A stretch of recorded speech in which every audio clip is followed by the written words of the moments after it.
नमस्कार, आप देख रहे हैं दैनिक रुड़की। जिस तरह कि आपको पता है कि सावन माह शुरू हो चुका है और भगवान शिव के जो भक्त हैं वो अपनी कावड़ लेके हरिद्वार पहुंच रहे हैं। दिन रविवार रहेगा, तारीख रहेगी 21 और उस दिन मनाया जाएगा पूरे विश्व में गुरु पूर्णिमा का जो पर्व है। उसको अपने अपने जो गुरु हैं उन्हें उनके भक्त पूजेंगे। और इस तरह से हमारे बीच में ख्याति प्राप्त आचार्य ज्योतिषाचार्य रनीश शास्त्री जी हैं, जो कि महंत हैं, जो कि अम्बरतला में मंदिर है उसके पुजारी भी हैं, मुख्य महंत हैं। सर, क्या कहना चाहेंगे स्वामी जी, जिस तरह से आज हम आपके पास पहुँचे हैं और पहले भी आते रहे हैं और आपके बारे में आपसे जानकारी लेते रहे हैं, उसको लेकर?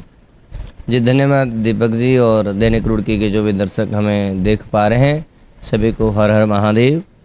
और जैसे कि विदित है आप सब लोगों को, देवशयनी एकादशी के साथ साथ जो पूर्ण सत्ता है वो अलग अलग दिनों में देवशयनी के साथ भगवान विष्णु जी शयन पर चले जाते हैं। जब हमारा चातुर्मास ये प्रारंभ हो जाता है, चातुर्मास जब प्रारंभ होता है तो ये जो दिन है मांगलिक कार्य इसमें निषेध हो जाते हैं, वर्जित हो जाते हैं। इन दिनों में हम सभी लोगों को धर्म की ओर बहुत अधिक अग्रसर हम सब लोग हो जाते हैं। तो देवशयनी के तुरंत जो है बाद है जो पर्व हमारा आता है वो 21 तारीख का जो दिन है, रविवार का दिन है 21 तारीख में, वो हमारा गुरु पूर्णिमा का दिन है। तो सभी जो लोग हैं अपने अपने गुरु, अपने मार्गदर्शक को यह दिन समर्पित होता है। हमारी भारतीय संस्कृति में गुरु शिष्य के जो परंपरा रही है वो अद्भुत है। जहाँ आप देखेंगे गुरु शिष्य की यह परंपरा शंकराचार्य जी से लेकर के भगवान श्री राम से लेकर के और सभी में रही है। जहाँ हमेशा गुरु ने अपने शिष्यों का मान बढ़ाया, शिष्यों ने अपने गुरु का मान बढ़ाया है। तो ये परंपरा बताया गया कि यह तन विष की बेलरी और गुरु अमृत की खान।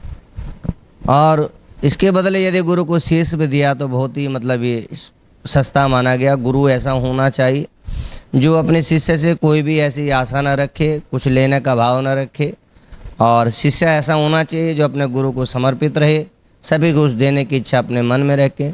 हमारे यहाँ गुरु को जो माना गया, उनकी जो बराबरी ब्रह्मा विष्णु शिव भगवान से उनकी तुलना की गई है। हमारे संस्कृति में आचार्य देवो भव, माता पिता देवो भव और माँ अतिथि देवो भव की जो परंपरा है उसी का निर्वहन करते हुए गुरु पूर्णिमा का दिन है। श्री बालाजी ज्योतिष प्रतिष्ठान केंद्र में भी गुरु पूर्णिमा का यहाँ पर बड़े हर्षोल्लास के साथ हर वर्ष मनाया जाता है। इस वर्ष भी प्रातःकाल से गुरु पूजन 8 बजे से प्रारंभ होगा। उसके बाद भजन संध्या का कार्यक्रम, उसके बाद गुरु आशीर्वचन, दीक्षा, भंडारा, ये सब कार्यक्रम, रुद्राक्ष वितरण, ये सब कार्यक्रम हमारे अनुष्ठान केंद्र में होंगे।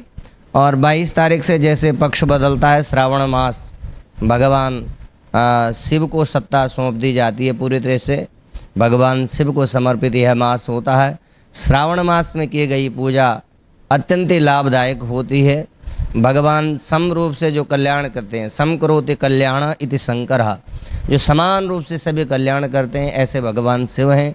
उन सभी कावड़ी जो जल हरिद्वार से भर करके अपने अपने गंतव्य को चलते हैं, भगवान शिव की सेवा करते हैं, वो सभी भगवान के बड़े कृपा पात्र होते हैं। आप सभी शिव भक्तों को मैं बहुत बहुत शुभकामनाएं देता हूं।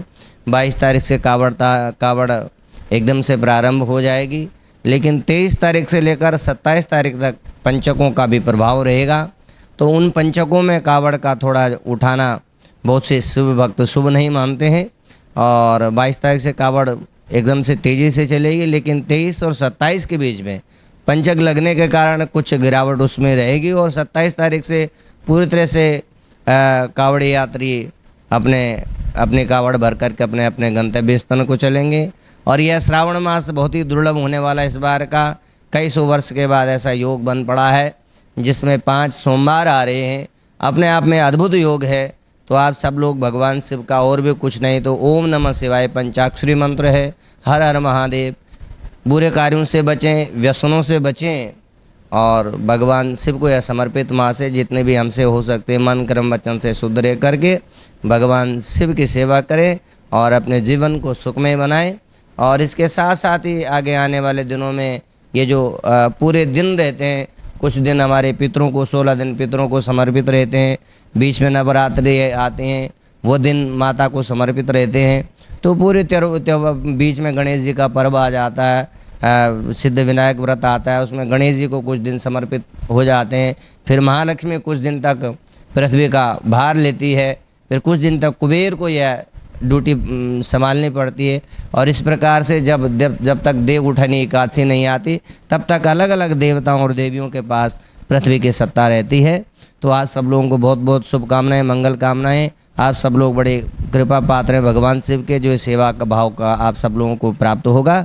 तो आप सभी शिव भक्तों को महादेव की कृपा प्राप्त हो, पूरे विश्व का कल्याण हो, ऐसी हमारी कामना है। गुरुजी, लास्ट में जानना चाहेंगे, जो आपने बताया भी गुरु पूर्णिमा का जो पर्व मनाया जाएगा, उसमें हम देखते हैं कि आपके भी काफ़ी भक्त हैं जो श्रद्धालु हैं, वो आपका आशीर्वाद लेने आएंगे, तो वो उनके लिए कहाँ पर रखा गया कार्यक्रम, यहीं पे आवास? जी, हमारा जो कार्यक्रम होता है श्री बालाजी धर्म अध्यात्म ज्योतिष प्रतिष्ठान केंद्र, जो कि आशीर्वाद एनक्लेव में है, यहाँ प्रातःकाल से भक्त लोग अपना आते हैं, अपना आशीष लेते हैं। और जीवन में हमें कहीं से भी दत्तात्रेय जी ने 24 गुरु अपने जीवन में बनाए, हम भी ऐसा प्रयास करें जो हमारी परंपरा है। आज देखेंगे आप पूरी दुनिया के अंदर कि जहाँ भी राम जी का मंदिर होगा वहाँ हनुमान जी अवश्य विराजमान होंगे।